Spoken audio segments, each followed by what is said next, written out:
Iloilo, banwa ko, ang tanan ginhatag mo.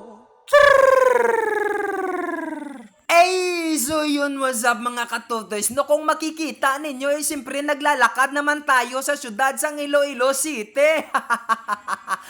Kay man, wala tayong plete.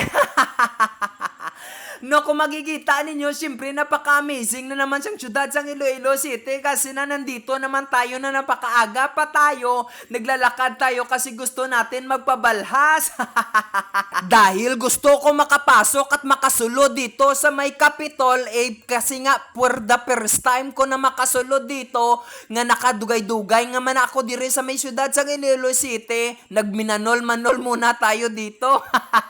Kahit nasabihin nyo sa akin na buki ako na bago pa lang ako nakapasok dito, alam ko naman na ni isa sa inyo na wala pa nga alam at hindi pa nakapasok dito sa museo, isang Iloilo.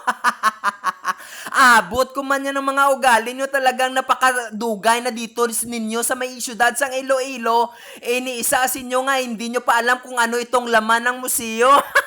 At ganito pala ang itsura ng provincial jail ng Iloilo. No masubo matuod ang dili ngayan.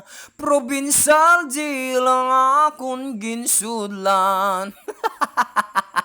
Habang lumalabas naman tayo, naglalakad naman tayo papuntang Esplanade na hindi ko na pala namalayan na napakainit pala dito sa labas. Kaya nalilingaw po ako at saka gusto ko na talagang mangapi-ngapi.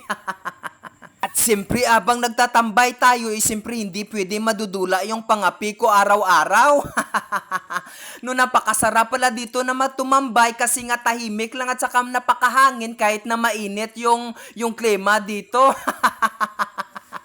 No, yung sino pala na hindi mainitan kasi naka-jacket ka na, naka-uniform pa. Siyempre, no, nalalabot na tayo dito sa may Iloilo Water District, no? No, so kung bago ka pa lang sa channel ko, don't forget to follow my and share this video for more Iloilo City palibot.